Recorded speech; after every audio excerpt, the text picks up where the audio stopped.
Ada sebuah momen yang selalu hadir sebelum sejarah benar-benar berubah. Sebuah keheningan pendek tepat sebelum badai besar datang. Dan hari ini tepat di depan mata kita, Timnas Futsal Indonesia sedang berdiri di pintu gerbang itu. Yap, SEA Games 2025 jelas bukan sekedar turnamen, bukan sekedar perebutan medali, tapi sebuah kesempatan yang telah menunggu selama lebih dari 1 dekade, yakni emas futsal putra pertama dalam sejarah bangsa ini. Dan kali ini auranya berbeda, bukan cuma sekedar berharap, bukan pula, semoga bisa, tapi tim ini datang dengan wajah baru, nafas baru, dan nyali sebesar dunia.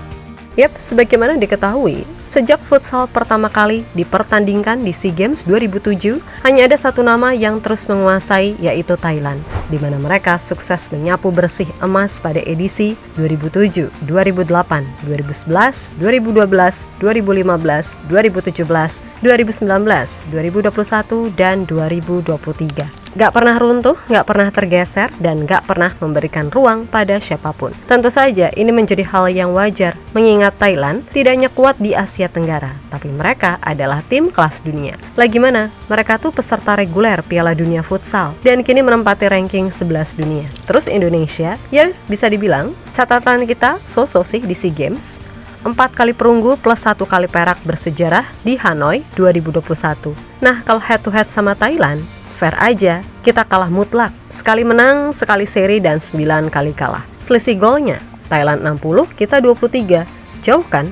Tapi ya gimana? Emang itulah kenyataan pahit yang harus diterima bertahun-tahun lamanya. Tapi ingat, sejarah tidak ditulis dari masa lalu. Sejarah ditulis dari perubahan. Dan perubahan itu sejatinya mulai datang pada tahun 2024-2025. Yap, semuanya bergeser mundur dulu pada tahun 2024 lalu. Di tanah Thailand sendiri, di hadapan ribuan pendukung mereka, Indonesia sukses menghantam sang raja lewat final AFF Futsal Championship, skornya 2-1 untuk Indonesia. Evan Somilena di detik-detik terakhir sanggup menghujamkan gol yang mengubah peta futsal Asia Tenggara. Banyak yang bilang, alah Thailand kan cuma tim B, tim ini, tim itu. Tapi bagaimanapun, win is win, kan gitu. Yang jelas, itu adalah kemenangan pertama atas Thailand di final resmi sejak 2010. Dan bisa dibilang, itu adalah tanda awal terciptanya hal yang lebih besar. Beneran aja, nggak lama berselang, ranking FIFA Indonesia melonjak. Dan di November 2025, kita duduk di peringkat 22 dunia, yang mana itu adalah capaian paling tinggi sepanjang sejarah Timnas Futsal Indonesia sejauh ini. Lagi mana? Dulu kita tuh jaraknya bisa 30-40 peringkat dari Thailand. Sekarang hanya selisih 11 trip terpendek dalam 15 tahun. Dan PFL sudah menjelma jadi salah satu liga terbaik Asia. 4.000-7.000 penonton per laga, lebih tinggi dari Thailand. Semua ini bukan isapan jempol, tapi sekali lagi, semua ini sinyal bahwa Indonesia sedang merapat ke level elit.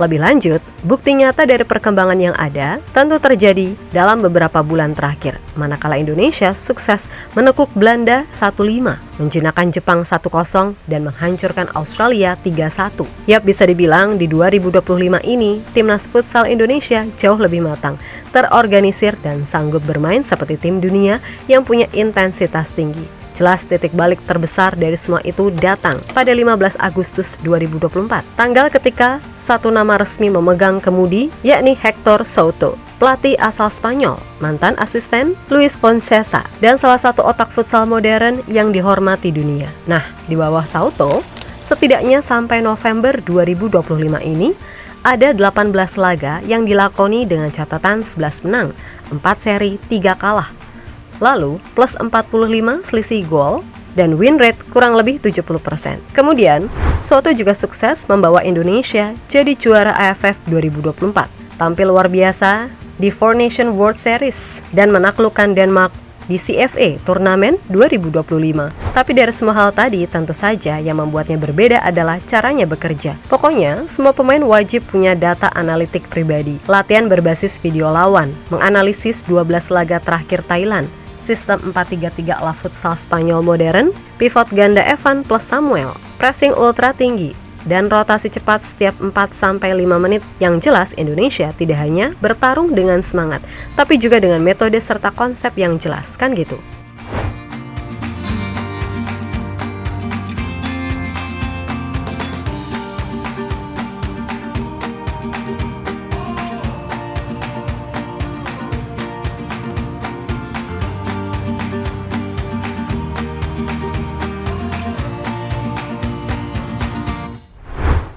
Di sisi lain, di balik ambisi SEA Games, tim ini sebenarnya bisa membawa misi jangka panjang. Sesuatu yang lebih besar, sesuatu yang belum pernah dimiliki generasi sebelumnya. Dan itu muncul dari mulut seorang salah satu pemain terbaik Asia Tenggara, Evan Suomilena. Yap, menurut Evan, inilah generasi emas futsal Indonesia. Generasi yang federasinya berbenah, liganya naik kasta, pelatihnya kelas dunia, dan pemainnya punya visi yang sama. Evan sendiri sebagaimana dikutip dari bola.com mengakui kalau tema terbesar tim ini bukan hanya SEA Games, karena sejatinya target terbesar tim ini adalah bisa lolos ke Piala Dunia Futsal 2028. Sebuah mimpi yang dulu sempat hancur di 2024 karena gagal lolos dari kualifikasi Piala Asia. Tapi sekarang dengan perkembangan pesat dalam 2 tahun terakhir, dengan rangkaian kemenangan besar, dengan pekerjaan Sauto yang semakin sistematis, Indonesia dianggap udah berada di jalur yang benar. Piala Asia 2026, di mana Indonesia menjadi tuan rumah, akan jadi gerbang besar menuju Piala Dunia. Di edisi 2022, Indonesia mampu tembus perempat final. Dan di edisi 2026 nanti, dengan otak Sauto dan generasi emas ini, semua pintu terbuka. Dan SEA Games adalah batu loncatan penting. Ajang latihan mental, fisik, dan tekanan sebelum tim ini naik ke panggung yang lebih megah, yaitu Asia, lalu dunia.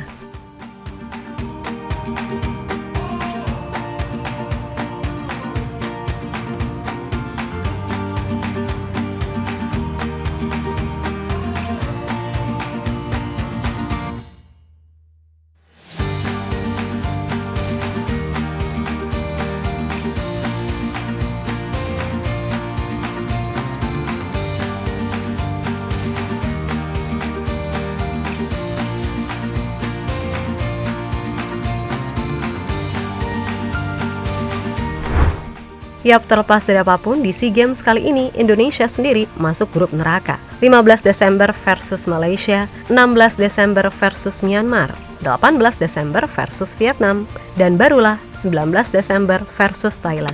Tentu saja, jika 3 laga awal disapu bersih, Indonesia bisa masuk ke laga Thailand dengan kepala tegak, bukan sebagai penantang kecil, tapi sebagai lawan yang harus diwaspadai.